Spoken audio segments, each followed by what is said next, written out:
सभी का आज की इस वीडियो में हम लोग बात करने वाले हैं अपने हिस्ट्री के अगले टॉपिक गुप्त वंश के बारे में। तो चलिए शुरू करते हैं बिना किसी देरी के। तो गुप्त वंश के बारे में बात करी जाए तो गुप्त वंश जो है इसका जो समय था 319 ईस्वी यानी एडी से लेकर के 540 एडी तक था। ठीक है। और बात करी जाए गुप्त वंश की तो उसके जो संस्थापक थे वो थे श्रीगुप्त। इनके संस्थापक कौन थे? श्रीगुप्त थे। और वास्तविक संस्थापक की बात करी जाए तो वास्तविक संस्थापक माना गया है चंद्रगुप्त प्रथम को। ठीक है।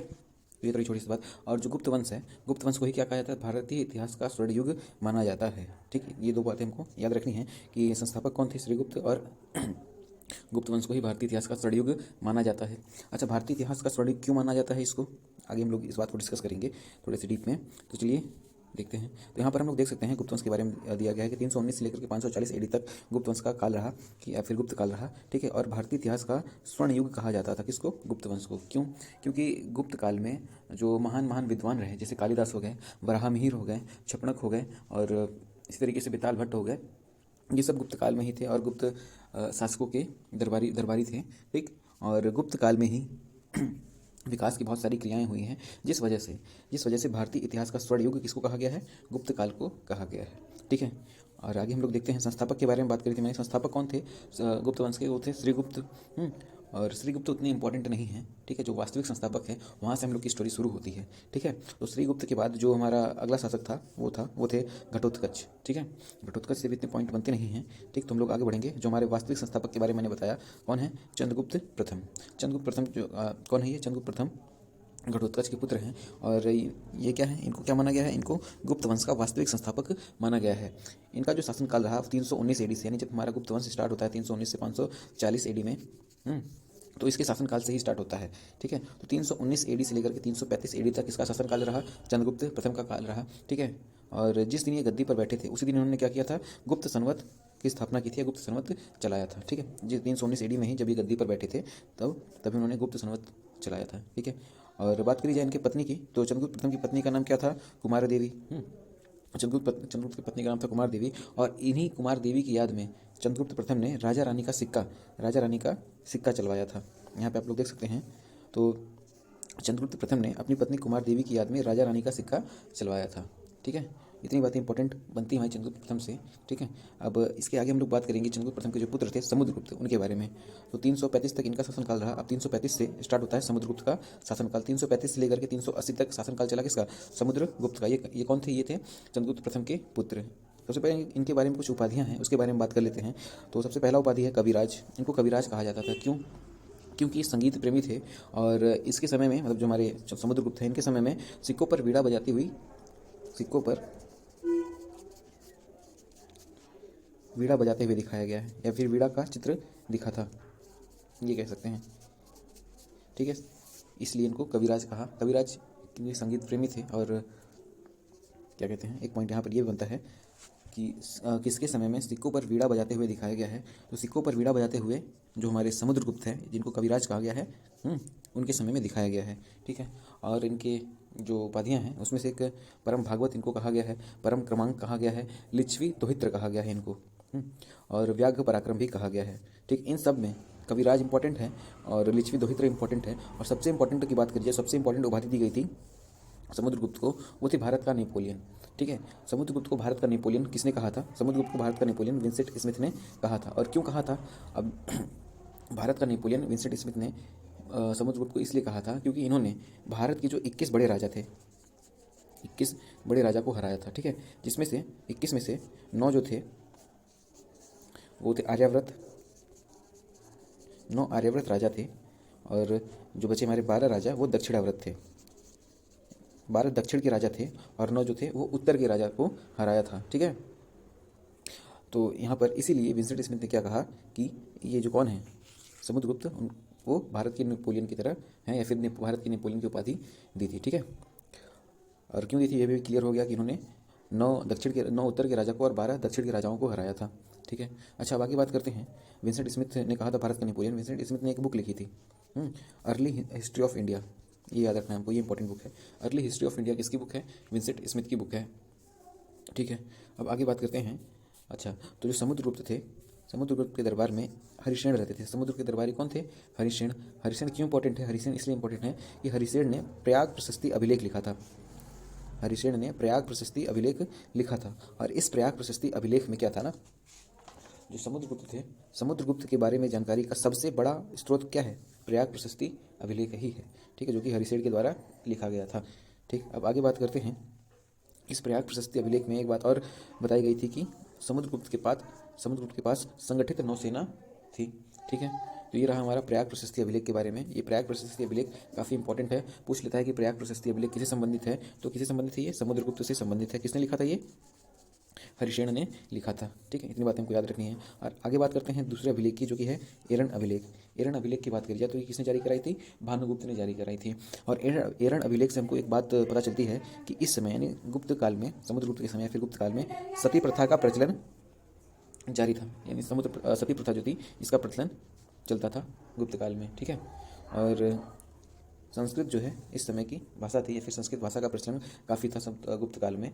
ठीक है, तो इतना सारा बात रहा जो हमारा समुद्रगुप्त से संबंधित दो अभिलेखों के बारे में पढ़ा हमने, प्रयाग प्रशस्ति अभिलेख और एरन अभिलेख। प्रयाग प्रशस्ति अभिलेख की बात करिए तो हरिसेन ने जारी कराया था, और एरन अभिलेख की बात करिए तो भानुगुप्त ने जारी कराया था। और प्रयाग प्रशस्ति अभिलेख से क्या पता चलता है, ये समुद्रगुप्त से संबंधित है, समुद्रगुप्त के बारे में जानकारी का सबसे बड़ा स्रोत है। और समुद्रगुप्त की एक संगठित नौसेना थी, ये भी किससे पता चलता है, हमारा प्रयाग प्रशस्ति अभिलेख से ही पता चलता है। और एरन अभिलेख इसलिए इंपॉर्टेंट है क्योंकि इसमें बताया गया है, मतलब एरन अभिलेख से ही पता चलता है कि गुप्त काल में सती प्रथा का प्रचलन था। ठीक है, तो इतनी बातें हमको अभिलेखों से पता चलती है।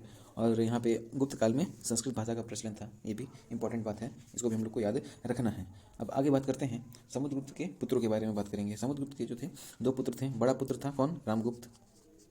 छोटे पुत्र कौन थे, चंद्रगुप्त द्वितीय। ठीक है, बड़े पुत्र थे रामगुप्त और छोटे पुत्र थे चंद्रगुप्त द्वितीय। तो बड़ा होने के कारण जो राजा बनते हैं वो बनते हैं रामगुप्त। लेकिन रामगुप्त क्या थे, एक कमजोर शासक थे। यहाँ पे मैं लिखता हूँ, रामगुप्त कौन थे, एक कमजोर शासक थे। ठीक है, थोड़ा सा इसको हम लोग और क्लियर तरीके से समझेंगे। हाँ, तो रामगुप्त जो थे वो कमजोर शासक थे, और इनकी पत्नी का नाम क्या था, ध्रुव देवी।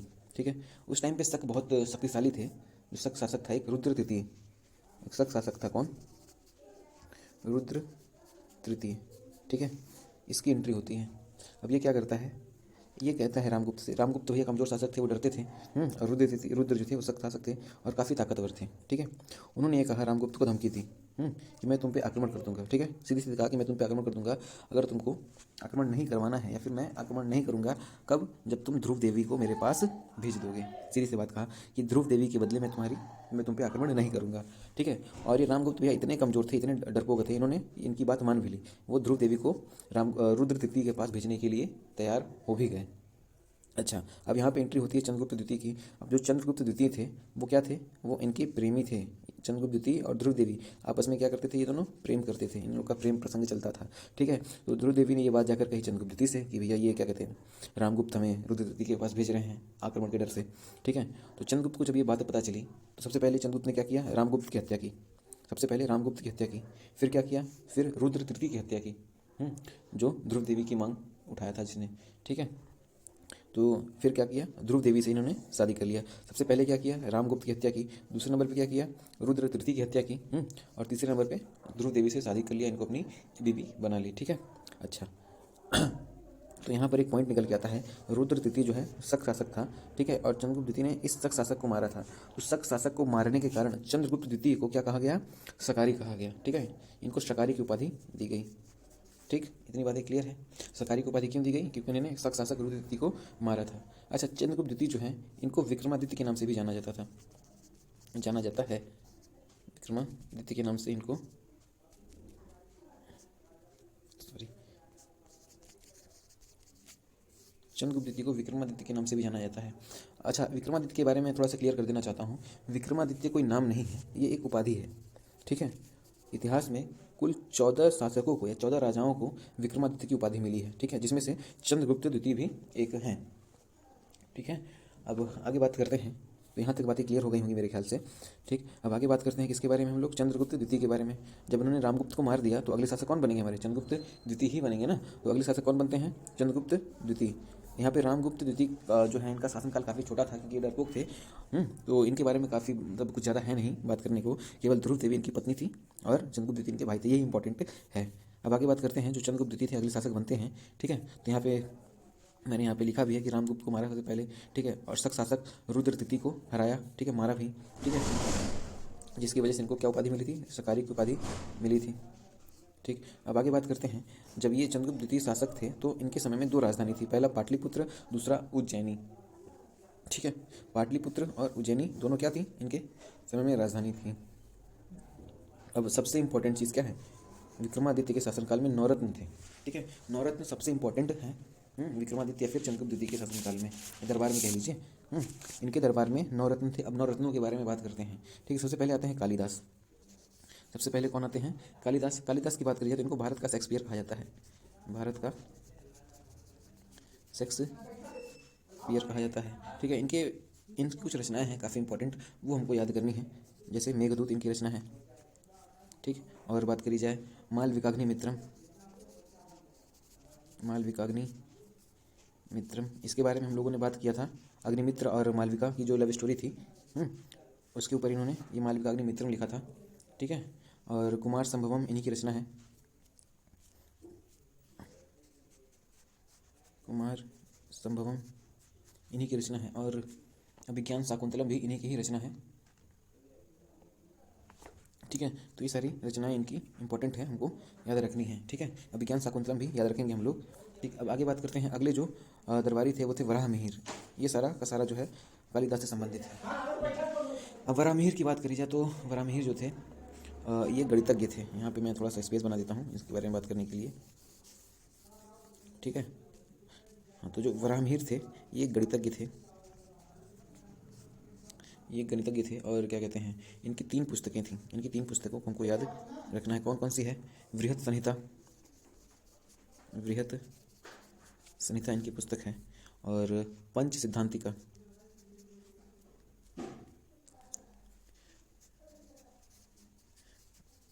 पंच सिद्धांतिका इनकी पुस्तक है, काफ़ी इंपॉर्टेंट पुस्तक है। और तीसरी पुस्तक वृज्जातक। ये तीनों पुस्तकों के बारे में हमको याद रखना है। तीनों पुस्तकें किसकी थी, तीनों पुस्तकें वराहमिहिर की थी। ठीक है, अब अगले जो दरबारी थे वो थे शंकु। ठीक है, शंकु एक वास्तुकार थे। ठीक, और उसी तरीके से छपनक भी इनके दरबार में थे, और ये ज्योतिष थे। अमर सिंह ये विद्वान थे। घटकरपर जो थे, घटकरपर इनके मुख्य सलाहकार थे, घटकरपर इनके मुख्य सलाहकार थे। और धन्वंतरी की बात करी जाए तो धन्वंतरी कौन थे, धन्वंतरी एक चिकित्सक थे। इनके दरबार में जो चिकित्सक थे वो कौन थे, धन्वंतरी। ठीक, अमर सिंह विद्वान थे, घटकरपर कौन थे, मुख्य सलाहकार थे, धन्वंतरी कौन थे, चिकित्सक थे। वररुचि जो थे वो कौन थे भैया, वो भी एक विद्वान थे। और सबसे यहाँ पे एक जो हमारे 9वें रत्न थे वो कौन थे, बेताल भट्ट। ये कौन थे, ये भी जादूगर थे। ठीक है, बेताल भट्ट कौन थे, एक जादूगर थे। तो यहाँ पर एक बार हम फिर से देख लेते हैं जो 9 रत्न थे उनके बारे में। सबसे पहले हम लोग बात करेंगे कालिदास के बारे में। तो कालिदास को भारत का शेक्सपियर कहा जाता है। ये एक तरीके से कवि थे। ठीक है, इनकी रचनाएं कौन कौन सी थी, अभिज्ञान शाकुंतलम, मेघदूतम और रघुवंशम। ये सब मैंने लिखा नहीं था, आप लोग माइंड में बिठा लीजिए कि मेघदूतम, रघुवंशम, अभिज्ञान शाकुंतलम और विक्रमोर्वशीयम, मालविकाग्नि मित्रम, कुमार संभवम, ये सारी रचनाएं किसकी हैं, कालिदास की रचनाएं थी। ठीक है, वराहमिहिर के बारे में, वराहमिहिर गणितज्ञ थे। इनकी 3 पुस्तकें हैं, बृहत संहिता, पंच सिद्धांतिका और वृज्जातक। ये 3 पुस्तकें इनकी हैं। शंकु वास्तुकार थे, छपड़क कौन थे, ज्योतिष थे, अमर सिंह विद्वान थे, घटकरपर कौन थे, मुख्य सलाहकार थे, धन्वंतरी कौन थे, ये चिकित्सक थे, वररुचि और बेताल भट्ट जो कि जादूगर थे। ये 9 रत्न किसके दरबार में थे, विक्रमादित्य या फिर चंद्रगुप्त द्वितीय के दरबार में थे। ठीक है, कुछ और लोग भी इंपॉर्टेंट हैं। ठीक है, जैसे आर्यभट्ट हुए, यहाँ पे मैंने नोट किया हुआ है। आर्यभट्ट भी इसी के समय में थे, यानी कि गुप्त काल में ही थे। जब गुप्त काल का अंतिम समय चल रहा था तो आर्यभट्ट थे और वात्स्यायन भी थे, शूद्रक भी थे। इनको मैंने अलग क्यों लिखा, अलग इसलिए लिखा क्योंकि इन लोगों का दरबार, मतलब ये लोग जो थे आर्यभट्ट, वात्स्यायन और शूद्रक, ये गुप्त काल में दरबारी नहीं थे। विद्वान तो थे, लेकिन ये जो हमारे विक्रमादित्य या फिर चंद्रगुप्त द्वितीय है उनके दरबार में नहीं रहते थे, अपना इंडिविजुअल विद्वान थे। ठीक है, ऐसा कह सकते हैं। ठीक, तो आर्यभट्ट के बारे में बात करी जाए तो आर्यभट्ट इंपॉर्टेंट है। क्यों, क्योंकि इन्होंने एक पुस्तक लिखी थी आर्यभट्टम। आर्यभट्टम इन्होंने पुस्तक लिखी थी। ठीक है, और जिसमें इन्होंने क्या बताया था, सूर्य सिद्धांत बताया था। ठीक, सूर्य सिद्धांत बताया था। इतनी बातें क्लियर है। यहाँ पे मैं आपको एक बात याद दिलाना चाहूँगा, शून्यवाद के बारे में मैंने बताया था पिछली वीडियो में। शून्यवाद के जनक कौन थे, वो थे नागार्जुन। ठीक, नागार्जुन। सूर्य सिद्धांत किसने दिया था, आर्यभट्ट ने दिया था। यहाँ पे मैंने ये इसलिए बताया है कि काफ़ी कंफ्यूज करता है शून्य सिद्धांत और सूर्य सिद्धांत, शून्यवाद और सूर्य सिद्धांत। ठीक है, तो यहाँ पे सूर्य सिद्धांत किसने दिया है, आर्यभट्ट ने दिया है, और उनकी पुस्तक आर्यभट्टम में। ठीक, इसमें है क्या, आर्यभट्टम पुस्तक में है क्या, इन्होंने इसमें शून्य के बारे में बताया है। शून्य के बारे में बताया है, शून्य के बारे में बताया है। फिर और जो पाई है 22/3 अनुमानित मान, उसके बारे में, वर्गमूल के बारे में बताया है, घनमूल के बारे में बताया है, और पृथ्वी की जो क्या कहते हैं त्रिज्या है उसके बारे में बताया है, ग्रहों की गति के बारे में बताया है। ठीक है, तो ये सारी की सारी चीज़ें किससे संबंधित है? आर्यभट्ट से संबंधित है। क्या क्या बताया मैंने? शून्य के बारे में बताया है, पाई के बारे में बताया है, वर्गमूल के बारे में बताया है, घनमूल के बारे में बताया है, और ग्रह की गति के बारे में भी बताया है। इस पुस्तक में वर्णन है ग्रह की गतियों के बारे में, और पृथ्वी की जो त्रिज्या है उसके बारे में भी आर्यभट्टम पुस्तक में वर्णन किया गया है। और आर्यभट्टम पुस्तक किसकी है? आर्यभट्ट की है। ठीक है, और दो विद्वान कौन थे? वात्स्यायन और शूद्रक। वात्स्यायन की पुस्तक कौन है? क्या है? कामसूत्र। कामसूत्र किसकी पुस्तक है? काफ़ी पूछा जाता है, ये वात्स्यायन की है। ठीक है, और मृच्छकटिकम किसकी रचना है? ये शूद्रक की है। मृच्छकटिकम किसकी रचना है? ये शूद्रक की रचना है। ठीक है, अब इसके बाद हमारा आता है फाहयान। फाहयान किसके समय में आया था? फाहयान आया था चंद्रगुप्त द्वितीय के समय में। चंद्रगुप्त द्वितीय का शासनकाल कब से कब तक था? ये था, यहाँ पे मैंने बताया है कि नहीं? चंद्रगुप्त द्वितीय का शासनकाल, चंद्रगुप्त द्वितीय का शासनकाल जो है वो है 380 से लेकर 414। हाँ, यहाँ पे मैंने देखिए नोट किया है 380 से लेकर के 414 चंद्रगुप्त द्वितीय का शासनकाल है। और जो हमारे फाहयान है, फाहयान कब आया था? फाहयान आया था 399 ईडी में, और गया कब था? 414 ईडी में, ईस्वी में गया था। ठीक है, और ये प्रथम चीनी यात्री है। फाहयान जो है ये हिंदसांग से पहले आया था। ये भी कन्फ्यूज़न काफ़ी बनता है। ठीक है, हम लोग इसको याद कैसे करेंगे? पहले कौन आया था? हिंदसांग आया था कि फाहयान आया था? तो हम लोग ऐसे याद करेंगे, फर्स्ट लिखते हैं। फर्स्ट का पहला लेटर क्या होता है? एफ। फर्स्ट का मतलब भी क्या होता है? पहला। तो एफ से फर्स्ट, एफ से फाहयान। इस तरीके से हम लोग याद कर सकते हैं कि फाहयान पहले आया था।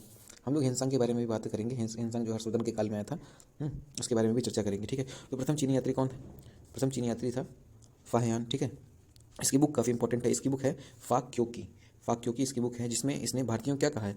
जिसमें फाक्योकी बुक में इसने भारतीयों को यिंतु कहा है। यिंतु जो है, स्पेलिंग थोड़ा सा गड़बड़ हो सकता है, लेकिन जो उच्चारण है वो यिंतु ही है। ठीक है, तो यिंतु इसने अपनी पुस्तक लिखी थी फाक्योकी। उस पुस्तक में भारतीयों को इसने क्या संज्ञा दी थी? यिंतु। ठीक, अब आगे बात करते हैं चंद्रगुप्त द्वितीय से संबंधित कुछ और इंपॉर्टेंट पॉइंट्स के बारे में।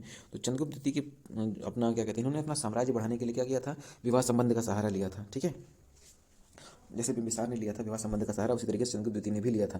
ठीक, चंद्रगुप्त की जो पुत्री थी प्रभावती गुप्त, उन्होंने क्या किया? चंद्रगुप्त द्वितीय ने अपनी पुत्री प्रभावती गुप्त की शादी किससे करा दी थी? रुद्र द्वितीय से। ये कौन थे? ये वाकाटक नरेश थे। ठीक है, और पुत्र थे कौन? कुमारगुप्त। कुमारगुप्त की शादी किससे करा दी थी? काकुत्स वर्मा की बेटी अनंता वर्मा नाम था शायद, अभी मैं उसको देख लेता हूँ। ठीक है, तो प्रभावती गुप्त जो थी इनकी बेटी थी, किससे शादी कराती हैं? रुद्र द्वितीय से शादी कराती हैं। ठीक, रुद्र द्वितीय शादी कराते हैं, और रुद्र द्वितीय कौन थे? ये वाकाटक नरेश थे। ठीक है, तो थोड़ा सा मैप के सहारे हम लोग समझ लेते हैं, समझने की कोशिश करते हैं वाकाटक कहाँ पे था और जो कदम साम्राज्य वो कहाँ पे था। इस तरीके से हमारा इंडिया का मैप है। ठीक है, तो जो ये रहा चंद्रगुप्त द्वितीय का मगध। ठीक, यहाँ पे था नीचे वाकाटक। ठीक है, और जो सकारी थे, सकारी यानी कि रुद्र तृतीय, ये शक थे। और यहाँ पे जो वाकाटक है, वाकाटक में कौन है? रुद्र द्वितीय। तो ये क्या करते हैं? चंद्रगुप्त द्वितीय क्या करते हैं? अपनी पुत्री की शादी किससे कराते हैं? वाकाटक नरेश से कराते हैं। वाकाटक नरेश रुद्र द्वितीय से कराते हैं, और चंद्रगुप्त द्वितीय वाकाटक नरेश रुद्र द्वितीय की मदद से किसको हराते हैं? शक शासक रुद्र तृतीय को हराते हैं। ठीक है, ये बात आपको याद रखनी है। ठीक, यहाँ पे मैंने नोट भी कराया होगा कि इनकी मदद से शक शासक रुद्र तृतीय को हराया था। किसने? चंद्रगुप्त द्वितीय ने, या फिर विक्रमादित्य ने। ठीक, तो यहाँ पर हो गया हमारा, ये बात मुझे लगता है क्लियर हो गई होगी कि वाकाटक और जो शक था, शक शासक, उसका क्षेत्र कौन सा था, चंद्रगुप्त द्वितीय का क्षेत्र कौन सा था, ये आपको क्लियर हो गया होगा। अच्छा, अपने पुत्र की शादी किससे कराते हैं? ये काकुत्स वर्मा की बेटी से कराते हैं। अभी काकुत्स वर्मा का जो साम्राज्य था वो कदम्ब साम्राज्य कहाँ पे था? ये नीचे यहाँ पे काकुत्स वर्मा का कदम्ब साम्राज्य था। ठीक है, ये भी हम लोग देख लेते हैं। कदम्ब साम्राज्य कहाँ था? वाकाटक के नीचे था। ठीक है, ये किस लिए किया था उन्होंने शादी? अपना क्षेत्रफल बढ़ाने के लिए, अपना साम्राज्य बढ़ाने के लिए किया था बेसिकली। ठीक है, तो पुत्र कुमारगुप्त की शादी किससे कराते हैं? काकुत्स वर्मा की बेटी से कराते हैं, जो कि कदम्ब साम्राज्य से संबंधित थी। ठीक, हाँ, अब आगे बात करते हैं। आगे है सांची का कुछ स्तंभ लेखों के बारे में बात कर लेते हैं। पहला है सांची का स्तंभ लेख। सांची का स्तंभ लेख जो है उससे हमको ग्राम दान के बारे में पता चलता है। ठीक है, ये गुप्त काल का है। सांची का स्तंभ लेख इस समय का है, गुप्त काल का है। इससे में क्या पता चलता है? ग्राम दान के बारे में पता चलता है। ठीक है, और दूसरा अभिलेख हमारा मथुरा अभिलेख। मथुरा अभिलेख की बात करी जाए तो चंद्रगुप्त द्वितीय ने मथुरा क्षेत्र को कुषाणों से जीता था। ये बात किसमें वर्णित है? ये बात मथुरा अभिलेख से पता चलती है। ठीक है, यहाँ पर आप लोग देख सकते हैं चंद्रगुप्त द्वितीय और कुषाणों के बीच में युद्ध हुआ था। इस युद्ध का वर्णन मथुरा अभिलेख में किया है। क्यों मथुरा अभिलेख में? क्योंकि जो युद्ध हुआ था वो मथुरा क्षेत्र में ही हुआ था। ठीक, इतनी बातें क्लियर हो गई होंगी। अब आगे बात करते हैं हम लोग मेहरौली का स्तंभ लेख। मेहरौली का जो स्तंभ लेख है ये चंद्रगुप्त द्वितीय ने जारी कराया था। मेहरौली का स्तंभ लेख चंद्रगुप्त द्वितीय ने जारी कराया था और इस स्तंभ लेख में चंद्रगुप्त द्वितीय का नाम क्या लिखा था? चंद्र लिखा था। चंद्रगुप्त द्वितीय का नाम इस स्तंभ लेख में क्या लिखा था? चंद्र लिखा था। मेहरौली का जो स्तंभ लेख है वो लौह स्तंभ लेख है। ठीक है, इसको हम लोग इस तरीके से अगर से पूरा शुद्ध लिखना है तो मेहरौली लौह स्तंभ अभिलेख, लौह स्तंभ अभिलेख से जानते हैं। ठीक है, मेहरौली का लौह स्तंभ अभिलेख कौन सा है? ठीक है, चंद्रगुप्त ने जारी करवाया था और उसमें इनका नाम क्या था? चंद्र था। ठीक है, अब आगे बात करते हैं। एक पुस्तक है विशाखा दत्त की देवी चंद्रगुप्तम। ये इंपॉर्टेंट क्यों है? क्योंकि ये चंद्रगुप्त द्वितीय के बारे में सबसे ज़्यादा जानकारी या फिर चंद्रगुप्त द्वितीय के बारे में जानकारी का सबसे अच्छा स्रोत कौन सा है? देवी चंद्रगुप्तम। ठीक है, और इस पुस्तक के लेखक कौन है? विशाखा दत्त। ठीक, सबसे इसमें देवी चंद्रगुप्तम में जो ध्रुव देवी हैं और चंद्रगुप्त द्वितीय इनके रिलेशन के बारे में बताया गया है।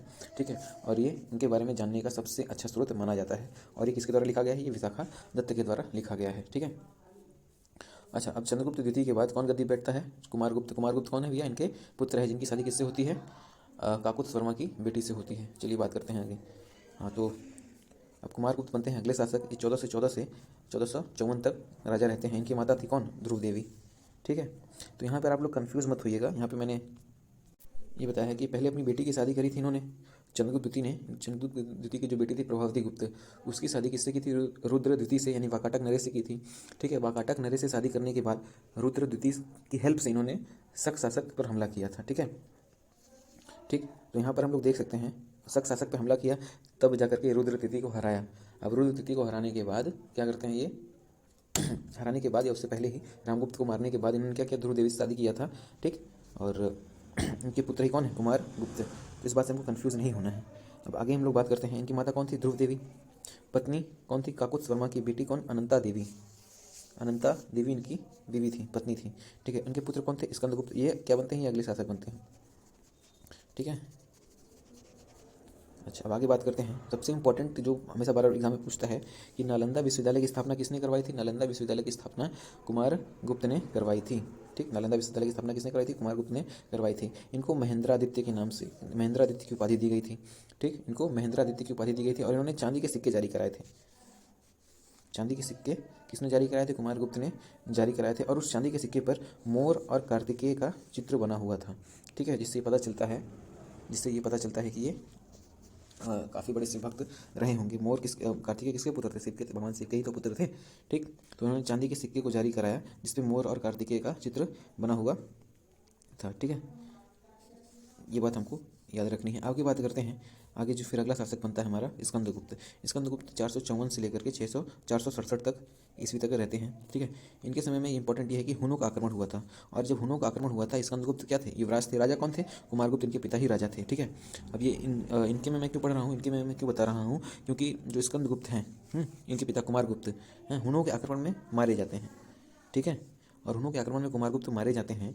ठीक है, जब ये मर जाते हैं कुमारगुप्त तो राजा कौन बनेगा? अगला युवराज ही तो बनेगा। तो स्कंदगुप्त क्या बनते हैं? हुनों के आक्रमण के बाद ये राजा बनते हैं। ठीक है, यहाँ पे मैंने देखिए लिख रखा है कि कुमारगुप्त की मृत्यु हो जाती है और स्कंदगुप्त उस टाइम पे युवराज थे और इनकी मृत्यु हो जाने के कारण स्कंदगुप्त क्या बन जाते हैं? अगले राजा बन जाते हैं। ठीक, अच्छा, स्कंदगुप्त से संबंधित कुछ इंपॉर्टेंट पॉइंट है। वो ये है कि इन्होंने सुदर्शन झील का जीर्णोद्धार कराया था, पुनर्जीर्णोद्धार कराया था। ठीक, और सुदर्शन झील के बारे में बात करी जाए तो सुदर्शन झील जो है, सुदर्शन झील का उल्लेख कहाँ मिलता है? सुदर्शन झील का उल्लेख जूनागढ़ अभिलेख में मिलता है, जिसको किसने जारी कराया था? रुद्रदामन ने जारी करवाया था। और रुद्रदामन ने ही इसका पहला जीर्णोद्धार कराया था। और पुनः जीर्णोद्धार किसने करवाया था? पुनः जीर्णोद्धार स्कंदगुप्त ने करवाया था। ठीक है, अच्छा, अब आगे बात करते हैं। हाँ, अब आगे बात करते हैं कि गुप्त वंश में टोटल कितने शासक थे? 24 शासक थे। ठीक है, और गुप्त आए कहाँ से? गुप्त थे कौन? तो गुप्त जो है वो कुषाणों के सामंत थे। ठीक है, कुषाणों के सामंत कौन थे? गुप्त। यानी गुप्त कहाँ से आए थे? ये कुषाणों के सामंत थे बेसिकली। ठीक है, अच्छा, अब आता है हमारा गुप्त वंश के जो अंतिम शासक थे। 24 शासकों के बारे में डिस्कस करने का कोई मतलब नहीं है, काफ़ी लेंदी हो जाएगा और वो इंपॉर्टेंट भी नहीं रहता है। जो इंपॉर्टेंट है मैं इसमें डिस्कस कर चुका हूँ, ठीक है। अब अंतिम शासक के बारे में बात कर लेते हैं। तो अंतिम शासक कौन थे? कुमारगुप्त, या फिर इनका नाम विष्णुगुप्त भी था। कुमारगुप्त द्वितीय या फिर विष्णुगुप्त भी इनका नाम था, ठीक है। ये अंतिम शासक थे गुप्त वंश के, ठीक है। अच्छा, कुछ इंपॉर्टेंट पॉइंट यहाँ पे बचा है कि गुप्त काल में जो प्रशासनिक विभाग है उसको देख लेते हैं। तो दंडवासिक जो है ये प्रमुख पुलिस को कहा जाता था, ठीक है। और दूसरा महासंघिक विग्रह ये विदेश नीति के प्रमुख थे, या फिर के फॉरेन मिनिस्टर कह सकते हैं आप इसको। महासंघिक विग्रह को, महादंड नायक को न्याय विभाग के प्रमुख क्या कहा जाता था? महादंड नायक, ठीक। आगे बात करी जाए, आगे अग्रहारिक जो थे वो दानवान से संबंधित थे। जो दान का विभाग था उसके प्रमुख थे। दान विभाग के प्रमुख कौन थे? अग्रहारिक थे, ठीक। तो ये रही सारी बातें गुप्त वंश से संबंधित, ठीक है। अब गुप्त वंश के राजाओं के बारे में हम लोग एक छोटा सा ब्रीफ है, उनका समय और जो सीक्वेंस है राजाओं का उनके बारे में देख लेते हैं, ताकि ये माइंड में बैठा रहे, ठीक है। तो सबसे पहले जो गुप्त वंश है वो 319 AD से लेकर के 540 AD तक था। ये एक तरीके से रिवीजन है, तो ये काफ़ी हेल्प करेगा याद करने में, ठीक है। तो गुप्त वंश का जो पीरियड है 319 से 540 AD तक का था, ठीक है। संस्थापक कौन थे? श्रीगुप्त थे, ठीक। उसके बाद घटोत्कच आए, फिर चंद्रगुप्त द्वितीय जो वास्तविक संस्थापक थे वो 319 से 334 AD तक रहे। फिर समुद्रगुप्त जो है 334 से 380 AD तक रहे, ठीक है। और समुद्रगुप्त से संबंधित क्या है हमारा? प्रयाग प्रशस्ति अभिलेख, ठीक। फिर उसके बाद आते हैं चंद्रगुप्त द्वितीय। इसके बाद आते हैं रामगुप्त को मैंने यहाँ पे इंक्लूड नहीं किया है क्योंकि वो ज़्यादा इंपॉर्टेंट नहीं है, ठीक है। तो समुद्रगुप्त के बाद सीधा मैं यहाँ पे चंद्रगुप्त द्वितीय फिर विक्रमादित्य आते हैं। इनका जो सेशन है यानी जिनकी जो अवधि है 380 से लेकर के 414 तक ये राजा रहे। फिर उसके बाद आते हैं कुमारगुप्त के बाद आते हैं स्कंदगुप्त, और फिर जो अंतिम हमारे गुप्त वंश के शासक थे विष्णुगुप्त और कुमारगुप्त तृतीय, इनका 540 AD तक शासन काल रहा, ठीक है। तो यहाँ पर आप लोग स्क्रीनशॉट भी ले सकते हो इसको।